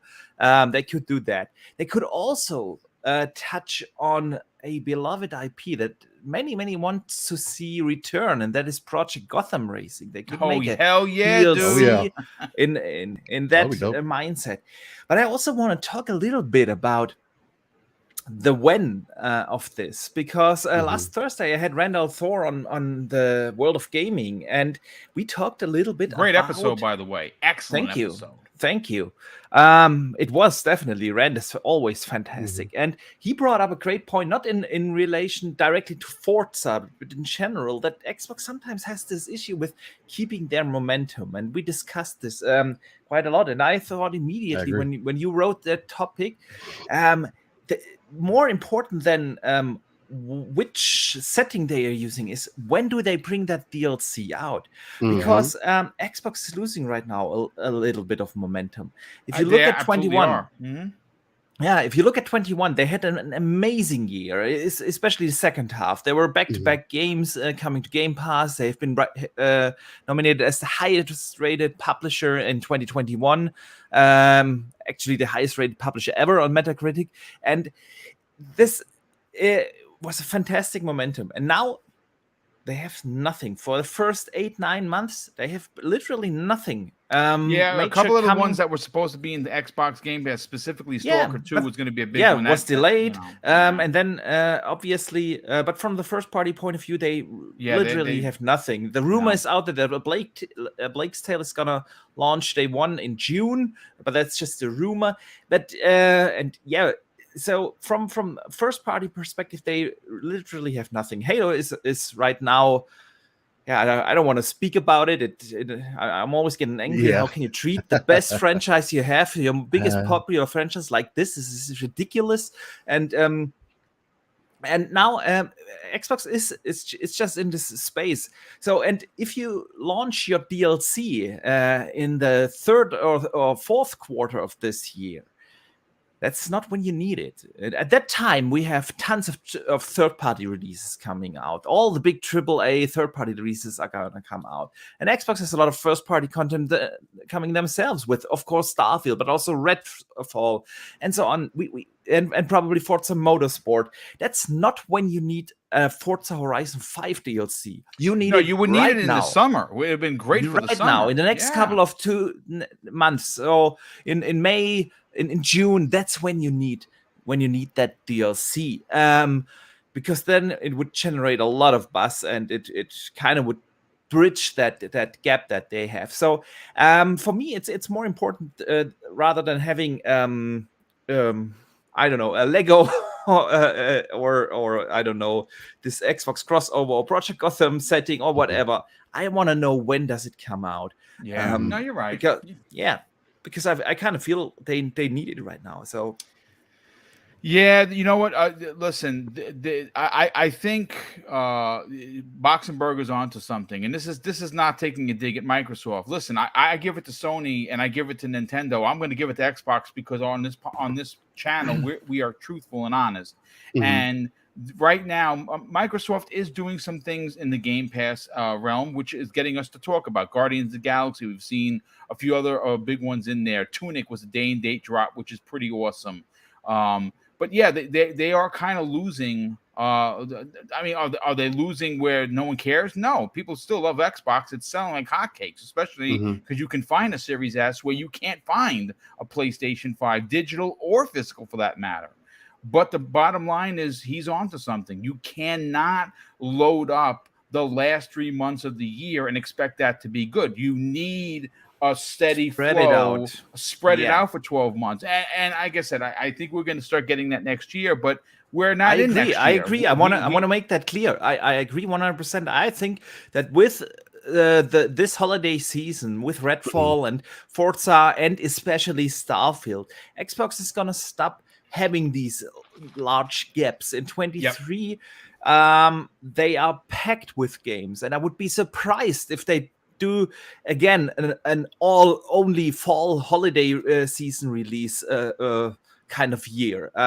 They have too many games to not spread it out across the year. I truly think that this is gonna be the end of this waiting period that Xbox gamers are used to, and but right now they have that gap, and it's all about how do they properly fill it. And with Forza Horizon 5 being probably the best racing game ever released, it would be a great filler for this gap. 100%. Real quick, Kirby Louise drops an additional and very generous $10 super chat and says, if they need an engine capable of rendering beautiful retro driving game graphics, 4K, 8K, 120 frames per second, HDR, thousands of mode 7 layers, and sprite scaling everywhere, I think I know a guy. Listen, his name is Kirby Louise. That's right, absolutely. Bring this man in and let's get that done. But VJ, let's get your opinion on this. You know, obviously, in your neck of the woods where you were originally from, they had Forza Horizon 4, which wasn't one of my favorite places. I thought that what they just didn't, coming off of 3, it wasn't as good. And I think 3 for me doomed 4. I spent quite a bit of time in 4. And like I said, I thought that the Lego DLC was good. It just wasn't expanded enough on. So what I don't want to see is that happen to Forza Horizon 5, which on its own merits is one of the best racers ever released. Where do you hope that they take this down? I'm not a sort of a concentrated player like some of the panel members. So I can't really offer you a view in terms of where they'll take the game. But look, I played Forza 5 for about a week or 10 days thoroughly, and I enjoyed my time with it. Of course, Halo Infinite, which followed sort of shortly thereafter. And I don't know what DLC will land or when it will arrive, or if any was even promised from the outset. I think you guys are much more well informed than I am. And personally, I'm not. So that's why personally, I'm not sort of steadfast in my requirement for any DLC.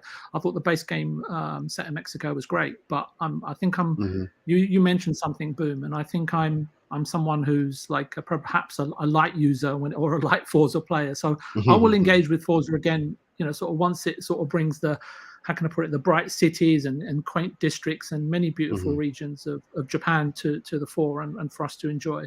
And again, and I know this is sort of inwardly looking very selfish of me, and I really apologize again if PGG, you know, have sort of advertised or promised and ideally want to deliver DLC to help sort of prolong the game's engagement. That's completely fine by me, but I would prefer if the pivotal resource at PGG were firmly focused and dedicated to Fable, and perhaps, and I'm really sorry to take this off on a tangent, but if perhaps if at some point, you know, during the summer, if there is an event, PGG will sort of peel back a layer of fabric and give us the cheekiest sort of unvarnished glimpse of a what can I say, a welt, and it's the fabric at the very top of a frilly lace trim stocking, if you're wondering what a welt is.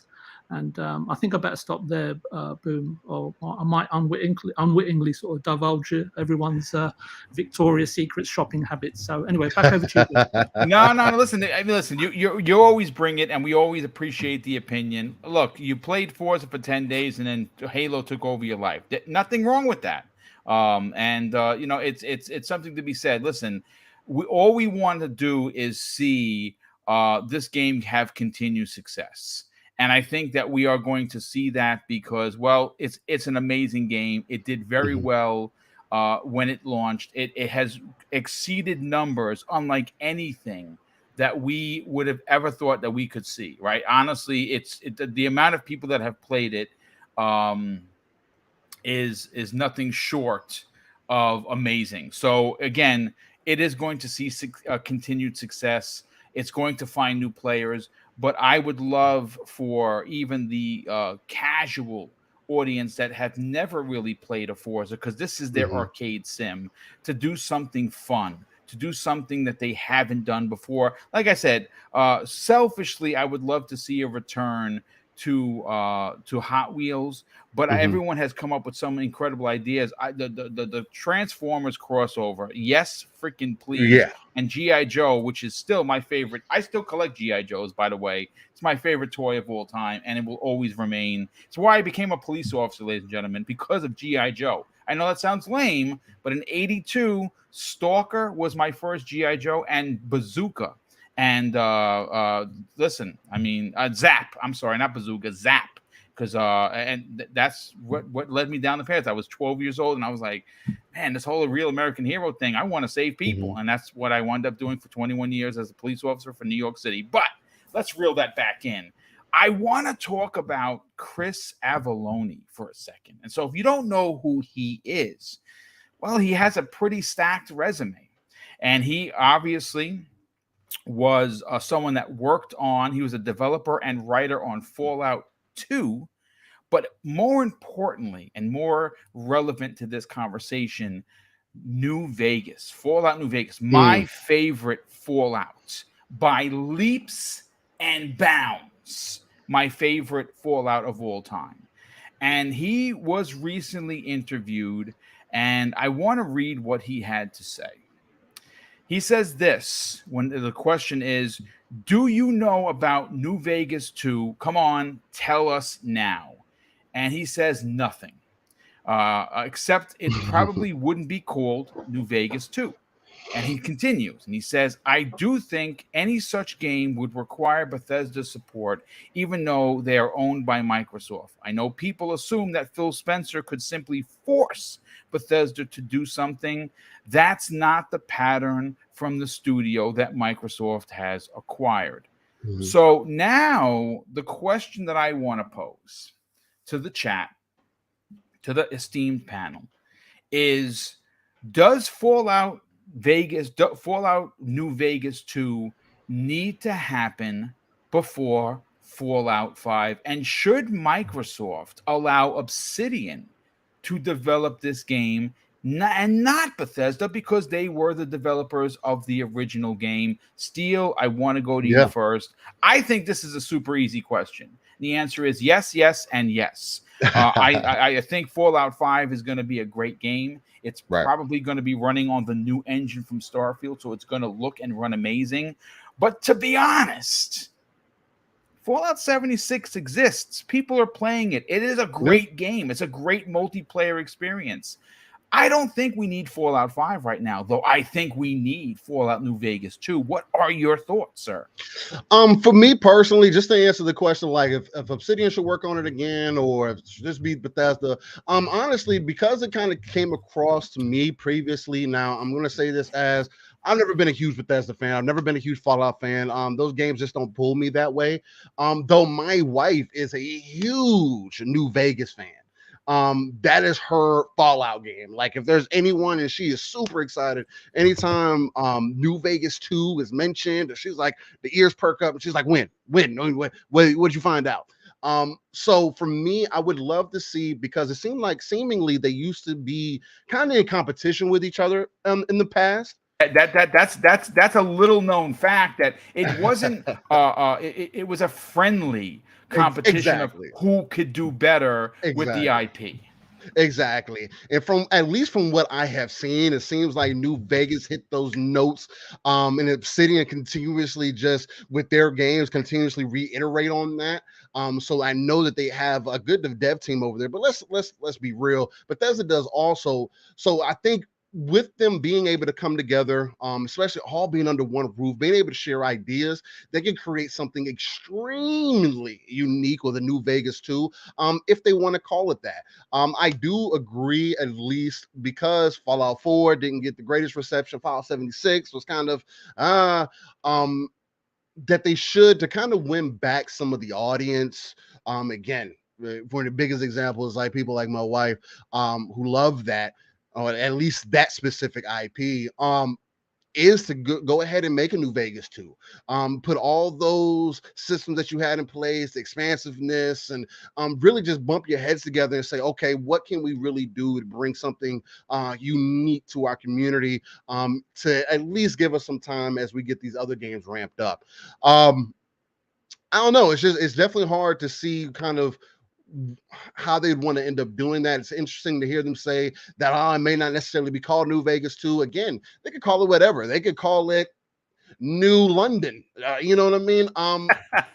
It would be I would like to interesting see a new Berlin. We have barely games playing in Germany, so we gotta vote for New Berlin here. I like that. Hey, Yeah, I'm why 100% not, with it. See, and that's what I would think that they would want to probably do is take it, because there's so many different places you could take that and also take advantage of different countries, scenery, continents, whatever the case may be, and really expand it out. So I mean, I hope it's in development for people that are really loving it and into it.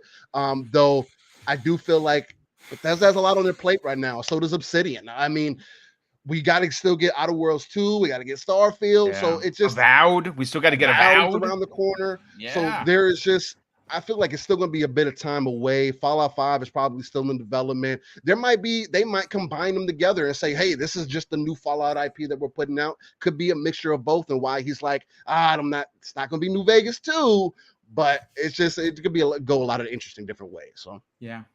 No, I mean, listen, I like what you're putting down. And you know what? Obsidian, they got a lot on their plate. They're doing a lot. And they still haven't officially launched Grounded. Right, Nope. right. We know that it's still in early access. Supposedly, they that's happening. They literally said that they want to become that publisher that puts out one game per year. That's what they are aiming for, and they want to become that publisher that is in the top tier levels of developers worldwide. And listen, the thing is about Obsidian, they can actually do it. I've said this so many times on multiple shows.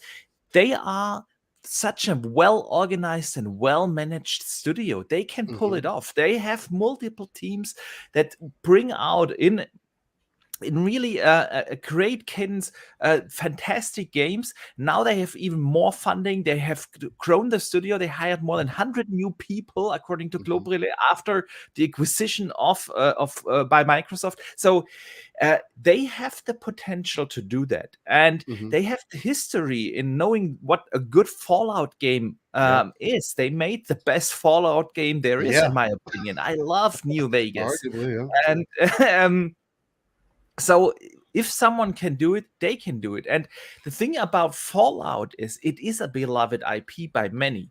And we won't get a Bethesda Fallout probably this generation. I said it. They bring out Starfield end of this year. Then they already said they are going to work on Elder Scrolls 6. That's what now, another 4 or 5 years out. So Elder Scrolls 6 will be at the end of this generation. Yeah. And then they need another 4 or 5 years if they go back to Fallout to make that. So that's that's probably 1 or 2 or 3 years after the next generation of consoles is going to launch. That's when we'll see a Bethesda Fallout. And you don't let a beloved IP like Fallout sleep that long. I agree. Don't do that. And so who else could make another Fallout game? They have now so many studios out there, obviously, with Activision Blizzard. Why not give it to someone like them?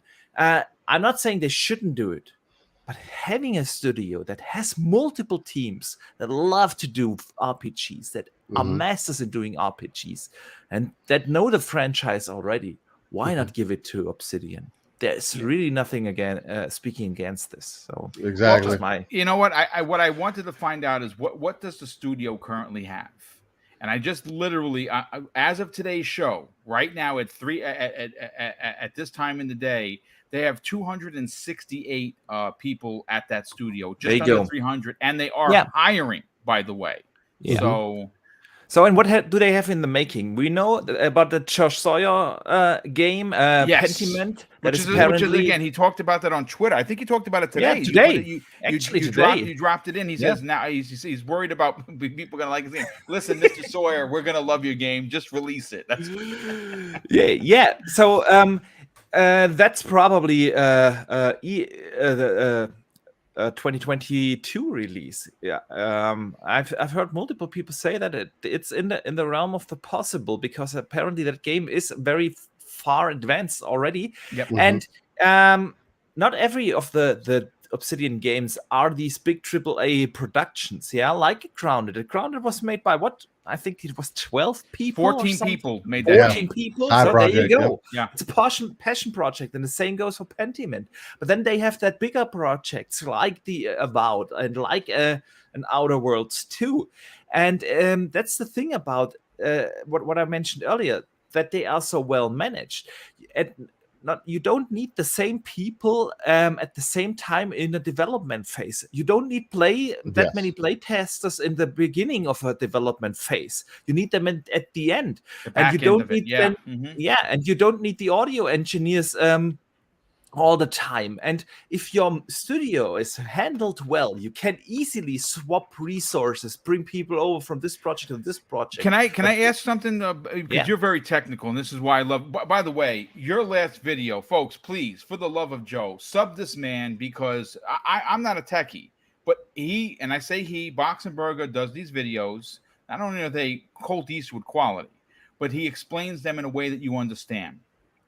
Go check it out. 100%. My question to you, Boxenberger, is they have 268 people at that studio at Obsidian Entertainment, but that they could have as equally as many as that people that are not like the contracted work that are working on all of these outside projects like Avowed, like Outer Worlds 2. So there is still room to give this studio the New Vegas IP. Said, yeah, listen, you know what? Go crazy. Go make New Vegas 2. We'll see you when you're done. Yeah. Absolutely, I don't see a reason why it shouldn't be possible to do that. And that doesn't mean that the game comes out in 24 or so. Give them 4 or 5 years. Yeah, right. If let's say we all assume Avowed is going to be 23 here. Yeah, I think we all agree that it's probably next year release. So Outer Worlds 2, when will that come out? Probably then 24, maybe 25. So why not release another game in 26? And that's New Vegas 2. I don't see a reason why not. It all comes down at the end if the developers actually want to do that. But we have heard the rumors that there are actual active talks about that, because the studio still is passionate about the IP and the lore and everything. So yeah, I wouldn't write that off. Josh, let's get your opinion on this, brother. Where do you fall in Fallout New Vegas 2 coming from the original devs in Obsidian? You guys are all talking about Vegas 2. I'm just here wanting Fallout Shelter 2. That's not a bad mobile game for sure. Josh, let me ask you a question. Because I asked Boom this and I didn't get a proper answer. Let me 2 shows ago or so. Fallout Shelter was awesome. It was a great little game that was released along with Fallout 4. What if they do the same for Starfield this year? Like a Starfield Shelter, something like that. Awesome. I like that. Yeah. What do you think? I'm down. You're down. I'm all about it. Like, I mean, I didn't play a lot of Fallout Shelter either. So, I mean, I don't, I just know it was on the Switch, right? So that's Wait, it was on everything. It was on Android. It was everywhere. Yeah, it was fire. Yeah, it'll be the only Fallout on Switch. But yes, give it back to the OG developer, right? I mean, it seems like everybody's hype levels. I feel like I don't feel like I get to say a whole lot about this series. It's not a series I've ever touched. I've never played a single Fallout game at all, right? So I don't really feel like I'm qualified to speak too much on it. But just listening to the passion that you guys have about it and about the first Vegas game and about Obsidian, I mean, Obsidian is they're pretty rad, right? The stuff they've put out is pretty solid. And yeah, like some of the best RPGs on the market come from Obsidian. They just they literally nail 2 things like no other studio does. And that is, first of all, story and lore. They have always created fantastic, deep, rich stories and backgrounds and everything. And the second thing is they nail the RPG mechanics in their games, like how you level up your characters, how loot works and stuff. They always nail that. And so, yeah. I I'm a mean, fan. listen, it's If you haven't noticed. no, I will say that's a great idea, Boxenberger. I would love to see because you listen, this Starfield is Todd Howard's baby, right? Yeah, This no, is something yeah, he's been working on 100%. for over a decade. We're gonna see. I can't wait to see him strut his stuff with his leather jacket, come out on he stage will. and say, "This is Starfield," and just silence the world. And then what you're gonna get is people like, "Oh, I got to get an Xbox." If you're a PlayStation gamer and you don't have a $5,000 PC, you're gonna be like, "Yep, got to get an Xbox." I can't wait for that, to be honest with you, because this is a game that is. I mean, right now it has star competition, right? Obviously, the game of the generation for me is what I'm playing right now. Elden Ring is just. I'm not a Souls guy. I've said that 100 times, and I just cannot get away from this game. And I am at the last it's crazy. boss. And I will be Elden Lord by end of week. I'm telling you right now. And then I could probably, but I'm probably going to do New Game Plus. I'm not going to front. I'm going to probably play that game again. God damn it. But anyway, let's bring in VJ. And then we have one last topic I didn't think we were going to get to, but we have some time. And it's just a general question regarding certain affinity. And we'll get to that in a second. For you, VJ, where does Fallout New Vegas, fall in your favorite of the Fallouts? And should Obsidian be given the reins to make the sequel?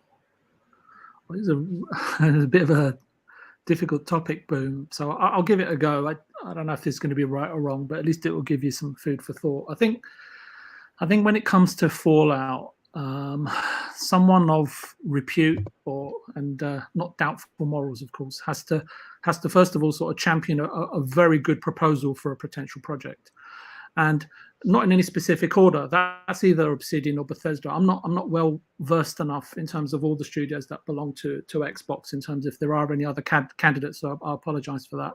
So, but first of all, to sort of propose a project is one thing, but to actually go to pre-production and get that greenlit, that will take some time, and then it'll take time, if that project actually ever gets greenlit, through the gating system in terms of, is it good enough to go to full production? So there's that side of it. But before that, I think to maintain, and this is something I don't know if it was you, Josh, or I Still Reign, and this is something to do with how studios should be run. But so before even that, I think to sort of maintain a sort of a collaborative, together aligned, sort of egoless, unified company approach. Exactly. Todd would have to be. I'm just putting my 2 cents out there, 10 cents. I'm a bit short on change today. Todd would need to be consulted, and you would think that he would hold the cards, or at least a considerable vote as to who, what, where, why, and when. So, and anyway, that aside, I think Obsidian. And again, I think I'm just repeating what other people have said, so I'm just trying to be concise as possible here. I think Obsidian have their hands full with 2 or 3 key projects that we know of, including maintaining that ant crawling game. So forgive me, I've forgotten what it's called. And Bethesda, on current evidence, at least in terms of what we know, are shipping potentially the hugest game, the biggest game in their history, right, this year. Yeah, no doubt about it. Yep, 100%. And have designs, as far as we know, as far as we're publicly aware, have the designs on then building Elder Scrolls 6, right? And then so my hesitation is always piling on more projects. You're taking the risk of diluting the quality of what any studio, not just these 2 studios, any studio in the world is working on, and what it eventually does, it can potentially sort of tarnish or depreciate to some degree what it releases further down the line. Sorry for that little Elden Ring, little blip there. So no, that's quite all right. We appreciate it. And anything Elden Ring, we appreciate. Right there, Still Rain? Yeah, no, 100%. I'm right there with you. It's the only game I've been playing for the last 6 weeks, and I think I'm roughly where you are, Boom. But anyway, I'll just stay on topic. So if it becomes an Elden Ring podcast, quick. I just want to put it out there. I became Elden Ring last week, Elden Lord last week. So there you God go. bless you, brother. Yeah, it's probably God missed bless half the game. If public, probably. The thing is, again, we're talking as gamers and from a public perspective, and our hope for Vegas 2, or a spiritual successor, can I call it that, to New Vegas, was to sort of remotely interfere or impinge on any level, right, including timing. And we talked about that in terms of Guardians of the Galaxy, etc. No matter how insignificant it might seem, and we don't know what the Fallout 5 or whatever the next future derivative plans are for the IP, then I think it's unlikely that we'll see, Fallout Vegas 2 or something in that mold or universe, before the release of the next release. Now, if there is Fallout 5 or 6, whatever the next iteration of the projects is going to be, then perhaps, Obsidian or somebody else within the Xbox Game Studios produces something that within that universe. I don't know. And I don't know if I overheard or I misheard somebody, but somebody mentioned like a remake of the original, perhaps. But again, our Xbox looking at production and content and focused on what will bring in new subscribers and new variants or types of subscribers in the future, especially if they want to expand beyond 100 or 200 million subscribers going forward. And would a remake at this specific time and what that implies in terms of resource and talent, etc., really benefit them and these two particular studios. So it'll be really, really interesting to see. And I think it's good that we're observing this topic, because I think it's a worthy one for sure. Because I don't think any of us would deny, a Vegas remake or a Vegas 2 or whatever, if anything was to be announced, right, coming from either of these two studios. And but it's really difficult to sort of carefully answer your question, Boom, because it's a really deep one, right? And again, it's like, everyone's got both eyes, right, on Starfield, which is on its way, and who knows how that might evolve and what stories might be told by Bethesda or other studios, right, in terms of how that game pans out as well. So, but anyway, either way, we do have a lot to look forward to, and be grateful for. Yeah, no doubt about it. You know what I'm going to do is the last topic. I'm just reading through the notes, and I would be very devastated. It took me some time to write it. It's regarding Certain Affinity. I think I'm going to hold that. I'm going to hold it to probably on Friday's morning breakfast at Boom, because there's a lot of work that went into the topic, and they're making a Monster Hunter-esque game, and I just don't want to run through it for the next 10 minutes. So what I'm going to do is just want to say a big thank you. We had well over 350 people here on a Tuesday afternoon checking out the new episode of course, the Xbox Factor podcast with special guest Steel Rain and returning member N64 Josh. Let's get to the outros real quick. We'll start with our special guest, Steel Rain. Listen, how you guys don't have 1,000 subs is a bit of a head scratcher. You guys bring so much content to this community, folks. Listen, all you gotta do is hit the subscribe button, and if you believe in me, hashtag BoomStick approved, you gotta take your time to go into the show notes once it's on VOD, get over to Steel Rain's page and sub that channel. They do 3 and 4 hour shows on a weekly basis, and it's not crap content. It is content that you could be doing shopping. You're like, I listen to their show. I start when I'm making breakfast for me and Mrs. Boom, and then of course throughout the week, as I'm like, Mondays is my big cleaning day. I finish listening to it, and it's incredible content. You got to help these guys get to 1,000 subs. It's egregious that they're not there yet. Please, for the love of Joe, if you trust me, and I think you do, because there's 10,000 people that subscribe to this channel, and we're closing in on 11,000, hopefully by end of the year. Congrats. Steel Rain, please sell your brand. Tell everyone about Living Split Screen and where they can subscribe to your channel. All right, ladies and gentlemen, look again, boom. Panel. It was an amazing conversation to sit here and have with you guys. Again, there's no other better place that I can imagine being than with some of the community's finest, BJ, Boxenberger, N64 Josh, and of course you, Boom, who have been nothing but a proponent to the community and a pillar, honestly, in my personal opinion.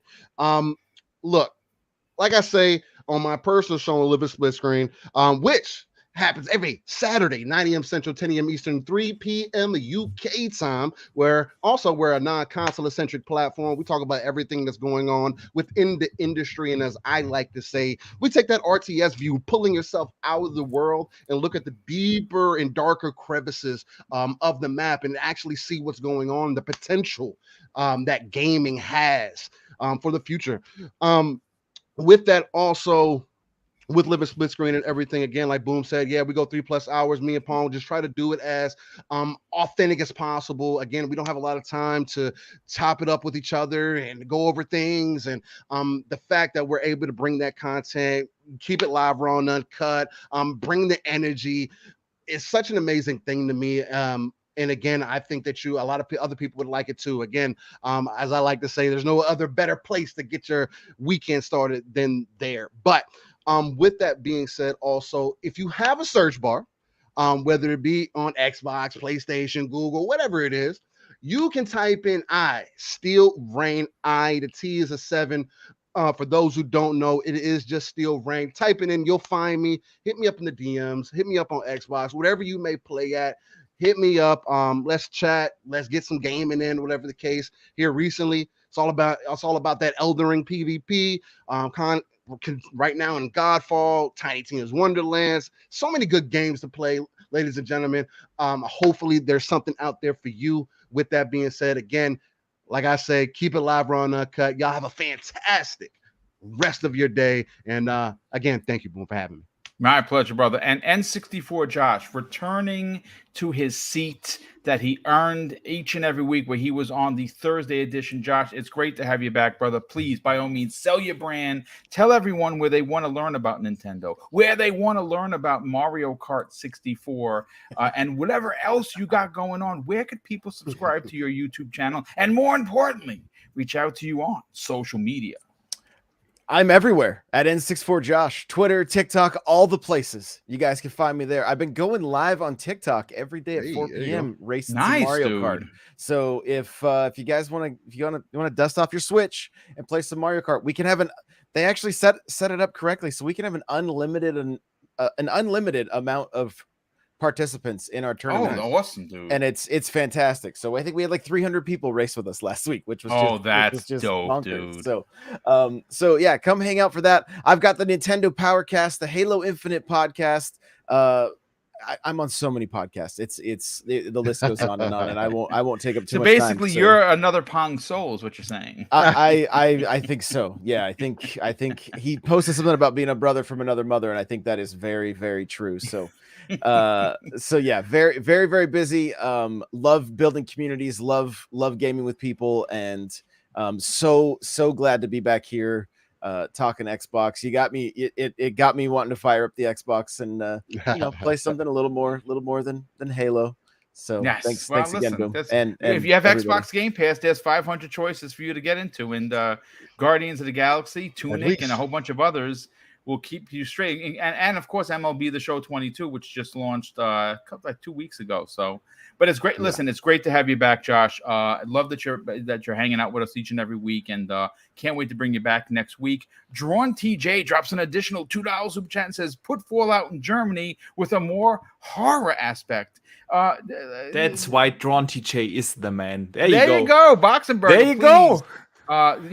With that said, sell your brand. Tell everyone where they can check out your incredible and very technically understandable videos that you drop each and every week. And where could people check out your podcast, which you'll be having this Thursday, I believe at 1 p.m. Eastern Standard Time. 2 p.m. Oh, yeah. 2 p.m. There you go.